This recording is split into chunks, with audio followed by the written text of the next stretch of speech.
ಶಿವನ ಹೇಳ್ತು ನಿಜವಾಗ ನಂಗೇನು ಗೊತ್ತಿಲ್ಲ. ಆ ಚೀಟಿ ನನ್ನ ತಾವು ಹೆಂಗೆ ಬಂತು ಅಂತಲೂ ಗೊತ್ತಿಲ್ಲ ಪುಟ್ಟಮ್ಮೆ. ಅದು ಆತ್ಮ ಏನಾದರೂ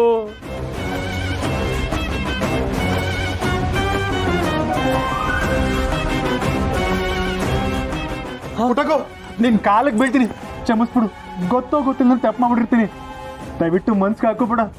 ಜೀವನದಲ್ಲಿ ಇನ್ನೂ ಏನೇನೋ ಆಸೆ ಮಾಡಿಕೊಂಡಿದ್ದೀನಿ, ಮದುವೆ ಮಕ್ಕಳು ಏನೂ ಆಗಿಲ್ಲ. ದಯವಿಟ್ಟು ನಾನು ಕ್ಷಮಿಸ್ಬಿಡು ಪುಟಕೋ. ಲೇ ಕಾಳಿ, ಬಾಯಿ ಮುಚ್ಕೊಂಡು ಸುಮ್ಕೆ ಎದ್ದಳ್ಳ. ನೀನು ಹೇಳಿದ್ಬೇಕು ಸರಿ ಕಣಗೆ.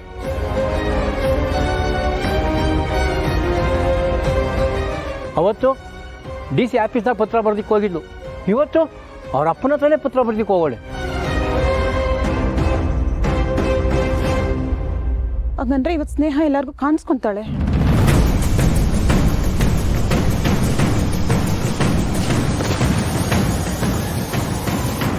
ಮನಸ್ಸಿನಾಗಿ ಅದೇನು ಆಸೆ ಇಟ್ಕೊಂಡಿದ್ಲೋ ಏನೋ, ಅರ್ಧ ವಯಸ್ಸಿನಾಗೆ ಪ್ರಾಣ ಹೊಂಟೋಯ್ತಲ್ಲ, ಅದಕ್ಕೆ ಮುಕ್ತಿ ಸಿಗದೆ ಆತ್ಮ ಅಲಿತಾ ಇರಬೇಕು.